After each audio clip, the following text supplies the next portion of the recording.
नमस्कार, घटना चक्र में आपका बहुत बहुत स्वागत है। मैं हूं अंजर। सिलसिले को आगे बढ़ाएं, लेकिन सबसे पहले देखते हैं आज का एजेंडा।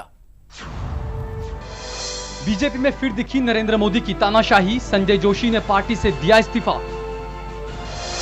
और राष्ट्रपति चुनाव को लेकर सरगर्मियां तेज। संगमा ने आडवाणी से की मुलाकात। आदिवासी राष्ट्रपति चुनने के लिए मांगा समर्थन। तो आज के एजेंडे में दो अहम मुद्दे, लेकिन सबसे पहले बात हम बीजेपी की करेंगे। बीजेपी में आपसी कलह अपने चरम पर पहुंची हुई है। हालांकि पार्टी की तरफ से यह कहा जा रहा है कि यह कोई आपसी कलह नहीं है, बल्कि यहां तक कि इसे लोकतंत्र का नाम दिया जा रहा है कि पार्टी में चूंकि एक लोकतंत्र है, इस वजह से तमाम लोगों को अपनी अपनी बात कहने का पूरा पूरा अधिकार है। इस पर हम बातचीत करेंगे, लेकिन उससे पहले हम आपको दिखाते हैं खास रिपोर्ट। बीजेपी में अंतर्कलह रुकने का नाम नहीं ले रही है और न ही नेताओं की आपसी बयानबाजी। पार्टी जितना लिपापोती करके बात को दबाने की कोशिश करती है, उतना ही बीजेपी का अंदरूनी झगड़ा सड़क पर आ जाता है। संजय जोशी और नरेंद्र मोदी के बीच का झगड़ा इसकी जीती जागती मिसाल है। पार्टी के नेता हमेशा इस झगड़े को मीडिया की उपज बताते हैं, लेकिन क्या हुआ? नरेंद्र मोदी ने जो चाहा वही हुआ। संजय जोशी पहले राष्ट्रीय कार्यकारिणी से बाहर हुए, उसके बाद अब पार्टी से भी छुट्टी। जब संजय जोशी के पक्ष में दिल्ली से अहमदाबाद तक पोस्टर लगे थे और नरेंद्र मोदी की इशारों में खिंचाई की गई थी, तभी तय हो गया था कि लड़ाई कम होने के बजाय बढ़ गई है। हालांकि संजय जोशी ने साफ किया था कि उनका पोस्टरों से कोई लेना देना नहीं है।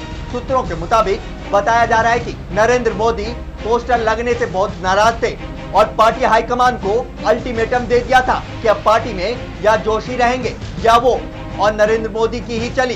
संजय जोशी ने पार्टी से इस्तीफा दे दिया और कहा कि वो नहीं चाहते कि उनकी वजह से पार्टी में कोई परेशानी खड़ी हो। संजय जोशी के बीजेपी से इस्तीफे के बाद जो एक बात फिर से उभर कर सामने आई है, वो है बीजेपी में मोदी का कद बढ़ता ही जा रहा है। या ये कहना गलत नहीं होगा कि नरेंद्र मोदी इस वक्त जो चाहते हैं बीजेपी में वो वैसा ही कर लेते हैं। Bureau report, Jain news.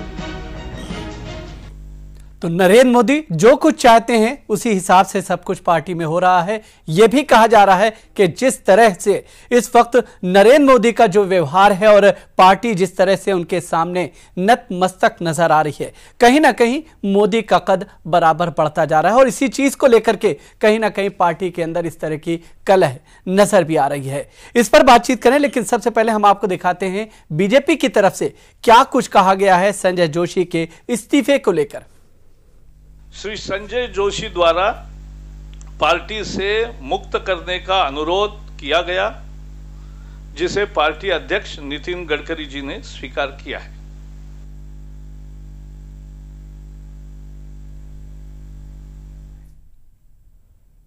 और आइए आपको सुनवाते हैं कानून मंत्री सलमान खुर्शीद ने संजय जोशी के मामले पर क्या कुछ कहा।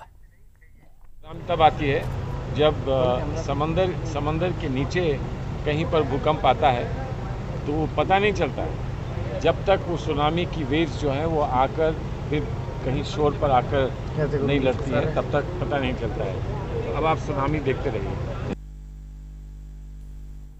तो इस मुद्दे पर हमारे साथ दो खास मेहमान मौजूद हैं बातचीत करने के लिए। अनीस दुरानी साहब हैं, कांग्रेस के वरिष्ठ नेता हैं, उनका बहुत बहुत स्वागत करते हैं। इसके अलावा हमारे दूसरे खास मेहमान पुष्पेंद्र कुलश्रेष्ठ जी हैं, वरिष्ठ पत्रकार हैं, हम उनका भी बहुत बहुत स्वागत करते हैं। पुष्पेंद्र, आपसे ही हम पहले समझना चाहेंगे कि जिस तरह का अल्टीमेटम नरेंद्र मोदी ने दिया, जिस तरह से जिद उनकी इस वक्त मानी जा रही है, क्या जो सलमान खुर्शीद ने कहा कि जो जमीन के नीचे जिस तरह से जो हलचल मचती है, अब एक सुनामी का इंतजार किया जाना चाहिए, किस तरह से देखा जाए? देखिए, मैं सलमान खुर्शीद के बयान पे तो इसलिए टिप्पणी नहीं करूंगा, राजनीतिक व्यक्ति हैं और उन्होंने उस हिसाब से बयान दिया है। लेकिन भारतीय जनता पार्टी में अभी कार्यकारिणी से लेकर के आज तक की अगर हम घटनाओं को देखें तो कुछ ऐसा लग रहा है कि भारतीय जनता पार्टी सत्ता में आ गई है और सत्ता में आने के बाद हर एक को अपने अपने बड़े बड़े पद लेने की जो है होड़ मच गई है। लिहाजा सब लोग उससे पहले कि सत्ता में आए उससे पहले ही लोगों ने अपने अपने स्कोर सेटल करना शुरू कर दिए हैं। चाहे नितिन गडकरी को दूसरा टर्म चाहिए, चाहे मोदी साहब को अपना बड़ा रोल दिल्ली में नजर आता हो। अभी मोदी साहब के स्टेट में चुनाव हैं 2012 में, उनकी क्या स्थिति होती है नहीं होती है, ये चीज़ें तभी तय होनी है। और सुषमा स्वराज हैं, अरुण जेटली हैं, कोई 7-8 कैंडिडेट पहले से ही प्रधानमंत्री के दावेदार हैं। तो ये जो सारी की सारी भागदौड़ है, उससे ऐसा लगता है कि भारतीय जनता पार्टी के अंदर जो ताकतवर है, यानी ताकतवर लोग जिनको लगता है कि साहब ये आदमी 4 बार अगर अपने राज्य से चुनाव जीता है तो यही ताकतवर है, लिहाजा इसकी हर बात सही है। मैं समझता हूं इससे भारतीय जनता पार्टी को कहीं लाभ नहीं होने वाला, इससे हानि होगी, नुकसान होगा। अनीस दुर्रानी साहब, आपसे जानना चाहेंगे, आपके लिए तो बड़ी राहत की बात होगी, कांग्रेस बड़ी खुश हो रही होगी कि घर का जो झगड़ा है इस वक्त सड़क पे नजर आ रहा है। नहीं, ये झगड़ा कोई नया नहीं है, झगड़ा तो बीजेपी में बहुत दिन से चल रहा था। और मुझको लगता है कि इसमें सबसे अहम बात जो अब लग रही है वो ये कि आरएसएस की ग्रिप जो है वो कुछ थोड़ी कमज़ोर हुई है बीजेपी से, और बीजेपी के अंदर वो सारे ऐब और सारी बुराइयां अब खुलकर नज़र आने लगी हैं जो किसी भी सत्ता पार्टी में एक अरसे तक राज करने के बाद पैदा हो जाती हैं। तो ये अंदर का, बिल्कुल पुष्पेंद्र भाई ने सही कहा कि ये अभी से इस फील गुड फैक्टर का शिकार हो गए हैं और ये समझ रहे हैं कि हम राज में आ रहे हैं, और अभी से पावर शेयर करने की जंग इन्होंने शुरू कर दी। पुष्पेंद्र, आपसे जानना चाहेंगे कि जिस तरह से जो बीजेपी का ये पूरा झगड़ा है, अंतरकला है, क्या कांग्रेस के लिए आने वाले दिनों में, यानी 2014 के चुनाव सामने हैं, एक तरह से संजीवनी का काम कर सकता है? मैं अभी देखिए, ये कभी भी किसी पॉलिटिकल पार्टी में जो झगड़े होते हैं या अंदरूनी उठापटक होती है, बहुत लंबे समय तक नहीं चलती है। ये बात अलग है कि अभी चुनाव में कोई 2 साल हैं, मैं ये प्रेडिक्ट तो नहीं कर रहा हूं, लेकिन मैं ये जरूर कह सकता हूं कि अभी लंबा समय है चुनाव में। लेकिन ये तमाम सारे मामले अगर इन्होंने चुनाव तक कैरी किए तो जो वोट देने वाले लोग हैं वो भारतीय जनता पार्टी के, आरएसएस के नहीं। 2009 के चुनाव में भी तो हमने देखा ये तमाम चीजें। नहीं, मैं फिर भी वही कह रहा हूं कि 2000 चुनाव में जो अभी भी हाल में उत्तर प्रदेश में जो बीजेपी का हाल हुआ है, उसके पीछे नरेंद्र मोदी फैक्टर नहीं थे। उसमें नरेंद्र मोदी को बुलाया जाना था तो साहब यह होता, अगर नरेंद्र मोदी आएंगे तो साहब बड़ा मुश्किल हो जाएगा, और कास्ट कॉम्बिनेशन और रिलीजियस कॉम्बिनेशन, तो नहीं आए। लेकिन एक बात जरूर है, नहीं इसलिए नहीं गए क्योंकि वहां संजय जोशी पहले से थे। नहीं, वो बात ठीक है। मैं ये कह रहा हूं कि जब ये कंप्रोमाइज कार्यकारिणी में हो सकता था तो चुनाव जीतने के लिए क्यों नहीं हुआ? अगर बीजेपी को यह गलतफहमी थी कि मोदी के आ जाने से एकदम क्लीन स्वीप हो जाएगा और सब कुछ खत्म हो जाएगा और वो जीत जाएंगे, मैं दूसरी बात कह रहा हूं कि आप ये जरूर माने कि जो पार्टी अध्यक्ष होता है, अगर उसमें यह करिश्मा नहीं है कि वो पार्टी को बांध के रख सके, वो पार्टी को आगे बढ़ा सके। आप एक चुनाव मुझे बता दीजिए जब से गडकरी साहब इस पार्टी के अध्यक्ष बने हैं, गडकरी साहब ने एक के बाद एक गलतियां की, और गडकरी साहब के पास कहने का कोई ये कहीं भी जवाब नहीं कि वो ये कहें कि साहब मैं बहुत सही चल रहा हूं। उनको भी मालूम है, गडकरी साहब के भी हाथ। फिर आखिर नरेंद्र मोदी के अंदर वो कौन से सुरखाब के पर लगे हुए हैं कि आखिर उनकी तमाम बातें मानी जा रही हैं? अगर नरेंद्र मोदी ने गुजरात को 2 बार जीता है तो फिर सीधे सीधे ये कहा जा सकता है कि अगर मध्य प्रदेश चलें, चौहान वहां पर उन्होंने भी जो है दोबारा सत्ता हासिल की, रमन सिंह ने भी दोबारा सत्ता हासिल की, फिर उनका कद उस तरह से नहीं बढ़ता, मोदी का कद इस तरह से बढ़ रहा है, तमाम चीजें मानी जा रही हैं। पार्टी का मामला होता है किसको आगे किया जाए और किसको आगे न किया जाए, मैं ये नहीं कह रहा, लेकिन मैं ये जरूर कह रहा हूं कि नितिन गडकरी जिस तरह से उत्तर प्रदेश के चुनाव में उन्होंने डिसीजन लिए, कुशवाहा को लाए, फिर उसके बाद में पूरी की पूरी इनकी मुहिम फेल हो गई करप्शन के खिलाफ, अडवाणी जी को खुल के बोलना पड़ा। तो ये जो मामला हैं उसमें नितिन गडकरी जी के हाथ भी मेज के नीचे रखे हैं, और नितिन गडकरी जी ने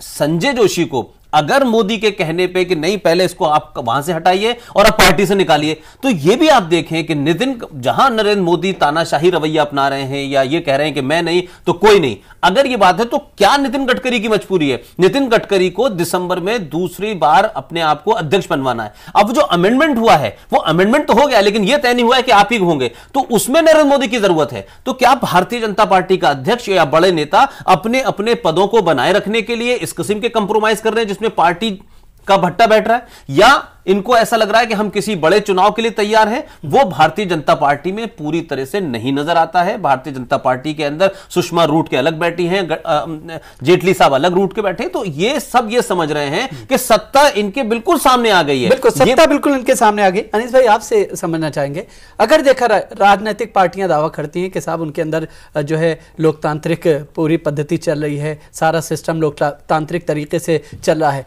लेकिन कांग्रेस में अगर हम देखें कहीं ना कहीं आला कमान जो कह देता है उसे तमाम लोग जो है फौरन मान लेते हैं। आपसी झगड़ा कुछ भी हो, अगर जो है सीधे सीधे अगर कोई किसी के ऊपर भी इस तरह से हमला करता है या कोई उसके ऊपर नुक्ताचीनी करता है तो ऐसी स्थिति में जो है उसे पद भी जो है एक तरह से खाली करना पड़ जाता है, हाथ धोना पड़ जाता है। आखिर ये जो लोकतांत्रिक पद्धति की बात की जाती है वो चीज कांग्रेस में भी तो नजर नहीं आ रही है।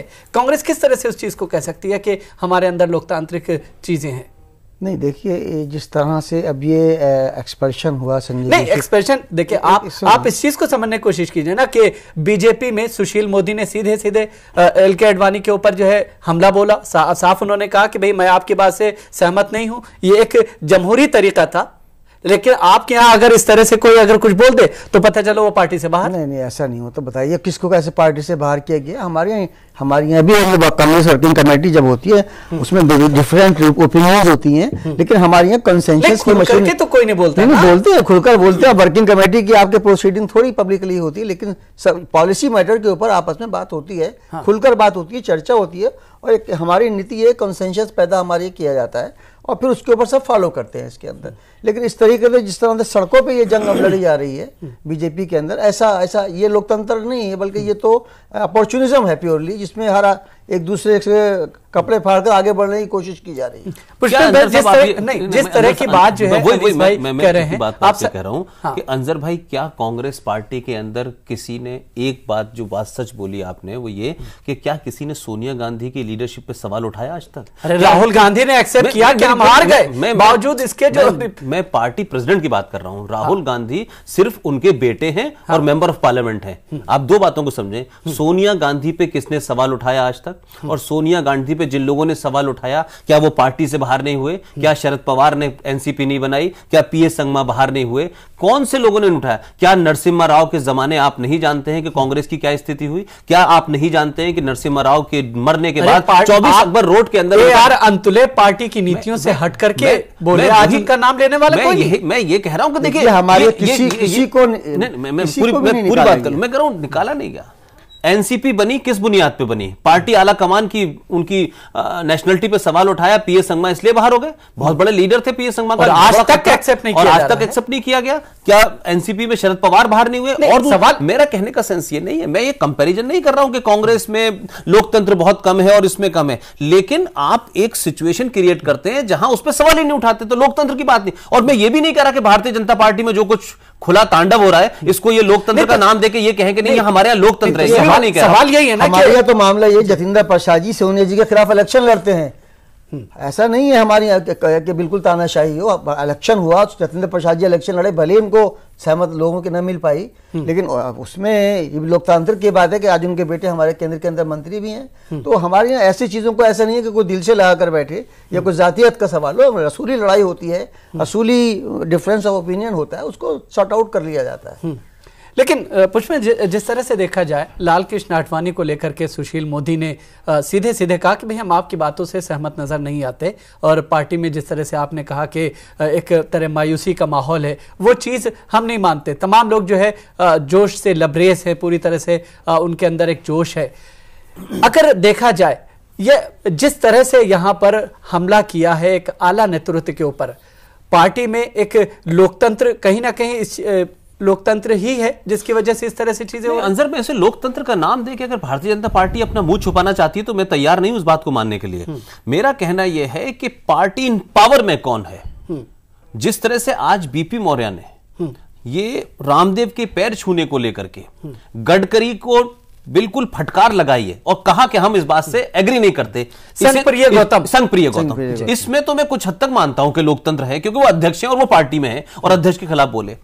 आडवाणी जी के पास ना तो पार्टी की ताकत है और ना ही वो उनके पास कोई ऐसी चीज है जिससे वो पार्टी को समेट सकें। वो सब जानते हैं कि आडवाणी जी अपनी पारी खेल चुके हैं। पार्टी तो अपना सरपंच मानती है। अरे आप मुंह जबानी बातों में बहुत सारी बातें बड़ी अच्छी लगती हैं, आप हमारे सरपंच हैं, और उसके बाद में ये भी बहुत अच्छा लगता है कि आडवाणी जी के बगैर हम कुछ नहीं करते हैं, और फिर ये भी लगता है कि आडवाणी जी बेचारे जो हैं वो अपने ट्विटर पे बात करते हैं, उनमें इतनी हिम्मत भी नहीं होती क्या कहते हैं वो पब्लिकली कह पाए। मेरा कहने का सेंस ये है कि जब पावर जिसके पास होती है अगर आप उसके खिलाफ बोलते हैं तो बात दूसरी होती है। आडवाणी जी को सब पता है कि संघ ने लेकर के बीजेपी ने किनारे लगा दिया है, ना वो अब पीएम इन वेटिंग है, न वो पार्टी की कोई कमान संभाल रहे हैं, न कहीं चुनाव कैंपेन कर रहे हैं। तो लिहाजा इस वक्त अडवाणी चाहे वो कितने भी वरिष्ठ हों, वो 51 साल उन्होंने पॉलिटिक्स में किया, वो सब बातें ठीक है, लेकिन ताकत नहीं है। जिसके हाथ में ताकत है, आखिर आप देखें कि नरेंद्र मोदी के पास क्या चीज है, सिर्फ गुजरात चुनाव की एक ताकत है कि वो तीसरी बार जीत चुके हैं, वो अब चुनाव लड़ने जा रहे हैं।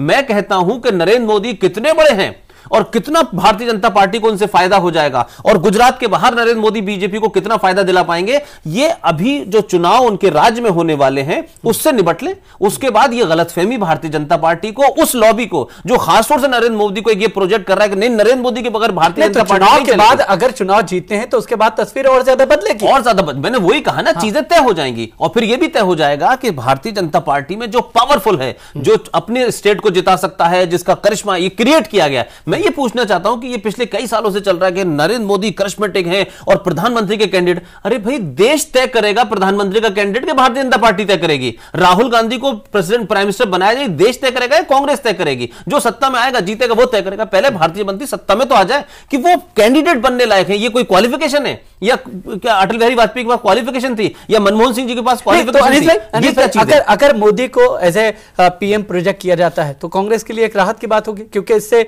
जो एंटी मोदी वोटर है वो टूटेगा, एनडीए में बिखराव होगा जिस तरह से हो रहा है। कांग्रेस तो इससे भी ज्यादा सख्त लोगों के खिलाफ इलेक्शन लड़ चुकी है कि इससे कोई राहत की बात नहीं है कांग्रेस के लिए, ना इसमें कोई फायदा ना नुकसान की बात है। लेकिन बेसिकली इस मुल्क के लिए बदकिस्मती की बात होगी कि मोदी जैसे आदमी जो है प्राइम मिनिस्टर को प्राइम मिनिस्टर के उम्मीदवार बने जाए, नहीं सूट करेंगे, नहीं बिल्कुल शूटिंग बदकिस्मती होगी इस मुल्क की, जब जिस दिन ये चीज इस तरीके से होगी। अब ये प्रोजेक्ट उसको कर रहे हैं, लेकिन आप मुकाबला भी तो नहीं कर पा रहे हैं ना। मुकाबला कर रहे हैं। आप गुजरात में देखिए, एक नहीं दो इलेक्शन जीत गए, तीसरे के लिए तैयार खड़े हैं। ये बात समय होता है कि पार्टी इलेक्शन नहीं जीत पाती है, बहुत सारी वजूहत होती है। अब 2009 के अंदर फिर पर ये तो डेमोक्रेटिक प्रोसेस है, जरूरी नहीं कि हम हर बार जीते और ये भी जरूरी नहीं कि हम हर बार हारे। अभी 2009 के अगर आने वाले इलेक्शन के अंदर अगर बीजेपी की तरफ से नरेंद्र मोदी को पीएम के पद के लिए पब्लिसिटी के घोषित कर दिया जाता है, कुछ कर नहीं सकते। नहीं, अगर घोषित कर दिया जाता है कि पीएम पद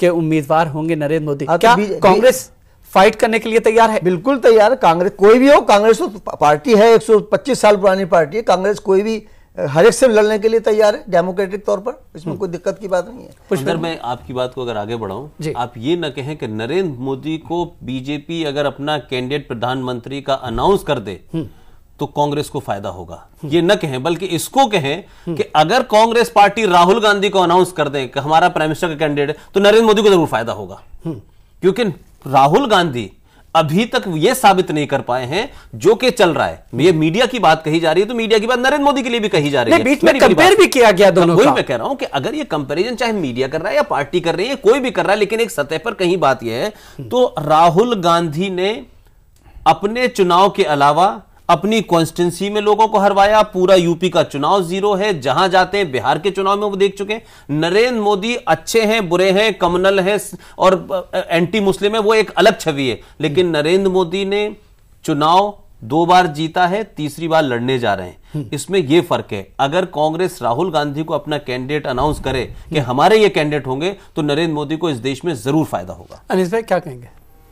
नहीं, मैं नहीं समझता है खाली इस कैंडिडेट के ऊपर ही सारा चुनाव लड़ा जाता है, ऐसा मैं नहीं समझता। ये या पुष्पिंदर जी सोच रहे हैं, इनकी अपनी सोच है, लेकिन मैं नहीं समझता कि खाली प्राइम मिनिस्टर कैंडिडेट पर ही इलेक्शन लड़ा जाता है। पार्टी की पॉलिसियां, पार्टी का अपना पूरा आउटलुक और पार्टी का बैकग्राउंड सब देखा जाता है। अब बहुत कुछ तब्दीली आ गई पॉलिटिकल प्रोसेस के अंदर, अब तो राजनीति में बहुत तब्दीली आ गई है। अब लोग पहले की तरह सिर्फ ऐसे नहीं कि नारे या स्लोगन के ऊपर लगा दे, नहीं तो अब तो शख्सी यानी लोगों के चेहरे को देख करके भी तो चुनाव लड़ा जाता है। नहीं, अब वो कम हो गया, पहले ज्यादा लड़ा जाता था इस बात के ऊपर। अब जो है पार्टी की पॉलिसीज के ऊपर, उसके काम करने पर, उसके कितना काम किया है, इसके ऊपर होता है इलेक्शन। ये मैं समझता हूँ कांग्रेस ने 2009 में ये पद्धति तो तोड़ दी थी। क्या तोड़ दी थी? नहीं, कांग्रेस ने ये जो सिलसिला चल रहा है, इस सिलसिले को कांग्रेस ने तोड़ा, मनमोहन सिंह को आगे किया। नहीं, मनमोहन सिंह को आगे किया। कांग्रेस की तरफ से अगर देखा जाए, कांग्रेस ने उस वक्त यही उचित समझा कि मनमोहन जी जो है देश को ज्यादा अच्छे तरीके से चला सकते हैं। हाँ। तो उनको प्रधानमंत्री बनाया, बल्कि उससे तो और ये ज्यादा साबित होता है कि तो 2009 में अगर किया है आपने मनमोहन सिंह को प्रोजेक्ट, तो क्या 2014 में भी किया जाएगा? ये तो आगे समय बताएगा, कोई जरूरी नहीं है। आगे समय बताया, ये तो आगे 2009 में कर रहे हैं, लेकिन 2014 में समय बताया। ऐसा है, उनके बहुत सारी चीजें हैं, उस वक्त क्या स्थिति होगी, उनकी हेल्थ कैसी होगी, उस वक्त हालत किस किस्म के होंगे, ये उस पर डिपेंड करता है। कांग्रेस का हमेशा से नियम ये रहा है कि इलेक्शन लड़ा जाता है और उसके बाद उसके एमपी और दूसरे लोग उसका चुनते हैं। मैं आपकी बात आगे कह रहा हूं, आप कह रहे हैं कि कांग्रेस का ये चलन रहा है कि चुनाव लड़ते हैं, एमपी चुनते हैं, लेकिन ये भारत का पहला प्रधानमंत्री है जो दोनों बार कहीं से चुनाव नहीं लड़ा है। हाँ। ये राज्यसभा से आए हैं, इनको किसने तय करा ये सब जानते हैं हम भी, कि अगर राज्यसभा से किसी को तय करना था तो मनमोहन सिंह के अलावा भी बहुत लोग थे, लेकिन मनमोहन सिंह कहीं से चुनाव नहीं लड़े हैं। नंबर एक। नंबर दो, आप नहीं, लेकिन जिस तरह की इस वक्त ये कहा जा सकता है कि भ्रष्टाचार के आरोपों से घिरे मनमोहन सिंह की छवि आज के समय में, चाहे वो बीजेपी को फायदा होगा, मैं कह रहा हूं कि मनमोहन सिंह के खड़े होने से कांग्रेस को नुकसान होगा। मैंने फिर कहा आपसे कि जैसे उत्तर प्रदेश के चुनाव में यह गलतफहमी थी लोगों को कि कांग्रेस डूब जाएगी तो बीजेपी को फायदा होगा, यह मैं कतई नहीं मानता कि कांग्रेस को खड़ा होने से, मनमोहन सिंह जी के खड़े होने से बीजेपी को फायदा होगा। मैं कहता हूं कांग्रेस को नुकसान होगा। लेकिन एक चीज बड़ी अहम यहां पर नजर आती है कि कांग्रेस में जो शीर्ष नेतृत्व है उसको लेकर के किसी तरह का कोई झगड़ा नहीं, किसी तरह की कोई टिप्पणी नहीं है। भले जो है नीचे जो सेकंड क्लास थर्ड क्लास के जो मंत्री हैं या नेता हैं आपस में उनमें खींचतान होती है, शीर्ष नेतृत्व पर कभी हमने कांग्रेस के अंदर उंगली उठते हुए नहीं देखा। बीजेपी में मामला बिल्कुल उसके उलट होता है। आप देखें ना, मैं वही बात तो कह रहा हूं कि शीर्ष नेतृत्व तो एक कमरे में है, वो क्या फैसले लेता है, किस तरह से लेता है। कांग्रेस के अंदर इंदिरा परिवार, नेहरू परिवार और गांधी परिवार के अलावा जब भी कांग्रेस किसी के हाथ में नहीं, तो बीजेपी को मजबूत रखने के लिए किसी परिवार को लाना होगा। नहीं, मैंने कुछ इस तरह का मैनेजमेंट होना चाहिए। नो, मैं अभी कांग्रेस की बात कर रहा हूं। हाँ। जब गांधी परिवार से कांग्रेस बाहर निकली, आप देख चुके हैं नरसिम्हा राव का हशर कितना बुरा हुआ। आप समझने की कोशिश करें कि नरसिम्हा राव प्रधानमंत्री रहे, कांग्रेस के एक पूरी लॉबी ने उनको पूरा बहिष्कार किया और उनके मरने के बाद उनके जनाजे को 24 अकबर रोड के अंदर घुसने तक नहीं दिया। ये सब जानते हैं। तो शीर्ष नेतृत्व पे जो लोग चाहे साइलेंटली चाहे खामोश उंगली उठाने की कोशिश करते हैं, वो खामोश कर दिए जाते हैं। मैं ये नहीं कह रहा, लिहाजा वहां पे सवाल उठाने का प्रश्न। सोनिया गांधी ने क्या अब तक पिछले 10 साल में कोई गलत फैसला नहीं लिया?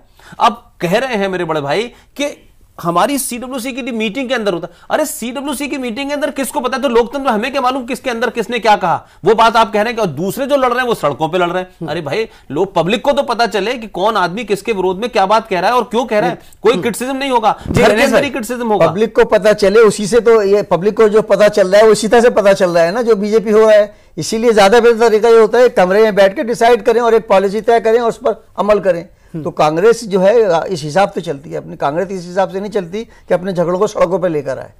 नहीं तो लेकिन जिस तरह से यशवंत सिन्हा ने भी आज इस चीज को कहा कि भाई सड़क पे झगड़ा नहीं होना चाहिए, इससे जनता के बीच में गलत मैसेज जाएगा। मैं कंपैरिजन नहीं कर रहा कि जो ये कर रहे हैं वो जस्टिफाई है। मैं ये जरूर कह रहा हूं कि चीजें ज्यादा फैल रही हैं, लेकिन बात कही जा रही है, ये बहुत इंपॉर्टेंट है। अभी अभी बहुत पुरानी बात नहीं हुई है, उत्तराखंड के चुनाव में एक बहुत इंपॉर्टेंट लीडर जो पार्लियामेंट्री मिनिस्टर हैं, उनको मुख्यमंत्री नहीं बनाया, वो कोप भवन में जाके बैठ गए और ये खबर फ्लोट कराई कि वो गडकरी से मिल लिए। फिर उसके 15 दिन तक जब तक उनके रिश्तेदार को राज्यसभा में नहीं लाया गया तब तक वो वापस ये क्या है? ये ब्लैकमेलिंग नहीं है? ये क्या था? ये किस नेतृत्व के खिलाफ था? आखिर विजय बहुगुणा को कांग्रेस की आला कमान ने बैठाया था। फिर दोनों जगह मामला है, लेकिन कहीं कम कहीं ज्यादा नहीं। देखिए, ये हर एक पॉलिटिकल पार्टीज में अपना हर एक के काम करने का तरीका होता है और अपने समस्याओं को सुलझाने का तरीका होता है। तो मैं तो सिर्फ यही बात कह रहा हूँ कि हमारे यहाँ जो है इसको ज़्यादा सिविलाइज्ड वे के अंदर बैठ के बात कर ली जाती है, सॉर्ट आउट कर लिया जाता है। ऐसा नहीं है कि हमारी डेमोक्रेटिक पार्टी नहीं, लोग इसमें डेमोक्रेटिक पार्टी जब है तो उसमें भेदभाव भी होने लाजमी बात है, उससे अलग नहीं, मुक्त नहीं हो सकता आप। तो लेकिन ये कि उस भेदभाव को आप कैसे सॉर्ट आउट करते हैं, कैसे निपटाते हैं अपने झगड़े को, सड़क पर आकर एक दूसरे को गाली गलौज करते हैं, ये बंद कमरे में बैठ कर सॉर्ट आउट करते हैं, ये एक अंतर है। अंदर ये जो रावत जी की मिसाल दी है मैंने, ये पूरी दुनिया के सामने हो रहा था, पूरी दुनिया के सामने हो रहा था, पूरे मीडिया के सामने। तो ये मोदी जो कर रहे हैं ये भी तो सब देख रहे हैं। तो मैं तो खुद ही कह रहा हूं, बट कांग्रेस इसको ये न कहे, क्या कहते हैं कि साहब हम तो रावत जी ने कोई बयान हाईकमान के खिलाफ दिया, रावत जी ने कोई बयान पार्टी हाईकमान के खिलाफ दिया, उनको कुछ हरीश रावत ने ये भी कहा कि ये झगड़ा माँ और बेटे के दरमियान, ये जब कहा, जब लेकिन बीजेपी में ऐसा कुछ नहीं होता। मैं कंपैरिजन नहीं कर रहा, आपसे कह रहा हूं, मैं ये कह रहा हूं कि कांग्रेस अपने आप को दूध की धूली समझ के ये न कहे कि नहीं हमारे, मैं कह रहा रहा हूं, उन्होंने ये जब कहा जब उनके रिश्तेदार को मेंबर ऑफ पार्लियामेंट राज्यसभा में कि ये मां बेटे का, उससे पहले वो गडकरी से मिलने गए थे। फिर जब उनको लगा बात बन गई तो उनका ये मां बेटे का झगड़ा है, नहीं तो फिर वो 15 दिन से गायब थे। तो भाई हाई कमान ने ही तो विजय बहुगुणा को बनाया था। किसके विरोध में गए थे? विजय बहुगुणा को किसने बनाया था? गलत बात है। विजय मेंबर ऑफ पार्लियामेंट थे, सारा मीडिया उनको कवर कर रहा था 15 दिन तक, पूरा वहीं बैठे अपनी कोठी पे बैठे रहे, बाहर नहीं निकले। ये जो जिस तरह से झगड़ा चल रहा है भारतीय जनता पार्टी के अंदर नेतृत्व को लेकर के, लेकिन मैं आपसे ये जानना चाहूंगा कि आखिर ये झगड़ा कहां पर, आप कहां देख रहे हैं कि कहां जाकर ये ठहरेगा? क्या इसी तरह से चलता रहेगा, कांग्रेस को इसका फायदा मिलता रहेगा? नहीं, ये दुर्भाग्य की बात है बहरहाल कि एक नेशनल सोकॉल्ड नेशनल पार्टी इस तरीके से उसके लोग एक दूसरे पर इस किस्म के सोकॉल्ड क्या कई स्टेट में मुझे ये लगता है कि सोकॉल्ड कह रहे हैं। बड़े भाई मैं ये पूछना चाहता हूं कि कांग्रेस कहां है? हिंदुस्तान के सबसे बड़े राज्य में नहीं, नंबर 2 में नहीं, नंबर 3 में नहीं। कांग्रेस को इस पैमाने पे हम नहीं नापते कि तो फिर आप कह रहे हैं कि दूसरी पार्टी इस पैमाने पर नापते हैं कि हिंदुस्तान के हर देहात में कांग्रेस है, इसलिए कि आजादी की लड़ाई उसके अंदर में लड़ी गई, इलेक्शन लड़ना या हारना ये एक सेकेंडरी चीज होता है। आप पार्टी का वजूद, पार्टी की नहीं, तो ये झगड़ा कहां थमता हुआ दिख रहा है? नहीं, ये तो अब देखिए, अभी तो ये झगड़ा एक ही नहीं, इसमें और पेज दर पेज कई झगड़े हैं। मसलन जैसे मैंने शुरू में कहा कि संघ परिवार का जो है ग्रिपिंग पे, जो संघ परिवार का जो डिसिप्लिन था, आप जो कह रहे थे परिवार कांग्रेस का, तो बेसिकली बीजेपी भी परिवार के सहारे चलती रही है आज तक, और ये संघ परिवार की ग्रिप ही जो है जो थोड़ी सी वक्त शेकी है, जिसकी वजह से सारी चीजें उठ रही हैं। कांग्रेस को वेलकम करना चाहिए। अगर कांग्रेस का ये मानते हैं आरएसएस परिवार, संघ परिवार से बीजेपी अगर निकल रही है बाहर, और निकलने में अगर कांग्रेस को मदद करनी चाहिए क्योंकि पॉलिटिकल पार्टी है, और ये मानते हैं कि आरएसएस इस देश की दुश्मन है, मुसलमानों की दुश्मन है, इस देश के सेकुलर फैब्रिक की दुश्मन है, अगर उससे भारतीय जनता पार्टी निकल भी रही है तो कांग्रेस को मदद करनी चाहिए। हमने वो ठेका नहीं रखा बीजेपी की मदद करने का। नहीं, आप ये भी नहीं चाहते, लेकिन आप ये चाहते हैं जैसे आपको अच्छा लगता है बीजेपी आरएसएस की हो जाती है, तब आप कहते हैं कि आरएसएस। हम तो हमेशा कहते हैं कि बीजेपी और आरएसएस एक ही चीज है। अभी तो आप ही कह रहे हैं कि बीजेपी का कुछ शेक ही हो रहा है आरएसएस का। ये लग रहा है जो जिस तरह से हो रहा है, जिस तरह से उनके डिसिप्लिन हो रहा है, उससे ये लगता है कि वो पार्टी जो घुर्गी के अंदर सब एक लाइन में हो जाया करते थे, अब नहीं हो रहा है। तो उससे अनुमान यही लगाया जा सकता है कुछ गिरिप उनकी लूज हो रही है, या फिर ये कि खुद आरएसएस की हाईकमान के अंदर इनकम्पिटेंट लोग आ गए। मोदी के ऊपर से कंट्रोल कब हो रहा है या पार्टी के ऊपर से? जी, मोदी के ऊपर से कंट्रोल कब हो रहा है या पार्टी के ऊपर से? क्योंकि दोनों पता रहना चाहिए कि मोदी जो है प्रचारक के तौर पे भी रहे। संजय जोशी भी प्रचारक थे। नहीं तो वो तो भारतीय जनता पार्टी में तो सारे लोग, लेकिन इशू वाजपेयी जी प्रचारक रहे। अरे तो पूरा ऊपर तो सारे के लोग, उस पर तो कोई दो झगड़ा कहां थमता दिख रहा है? देखिए अंजर, भारतीय जनता पार्टी के अंदर मोदी की सोच चलेगी, अडवाणी की सोच चलेगी। आप जरा गौर करें कि अडवाणी जिस वक्त पाकिस्तान गए थे और जिन्ना साहब की मज़ार पर जो उन्होंने कुछ लिखा, उसके बाद बवाल मचा। आप जानते हैं जसवंत सिंह ने एक किताब लिखी जिन्ना, उसके बाद बवाल मचा। आप एक जो उसके अंदर बीच की लाइन पैदा जो होने वाले लोग हैं, उनके खिलाफ हेडलाइनर दबाव में रहे, और यही तमाम सारी वजह है कि जो सबसे ब्लू आइड बॉय हुआ करते थे आरएसएस के अडवाणी जी, अब नहीं है। अब उनको दूसरा उसकी जगह चेहरा तलाशा जा रहा है। यह मामला अगले कुछ दिनों में, महीने 2 महीने में आपको लगेगा। अभी 2009 के चुनाव हो जाने दिए, उसके बाद 2014 नहीं, मैं 2012 का जो चुनाव गुजरात का, इसमें तय हो जाएगा कि मोदी की वन मैन शो चलेगी।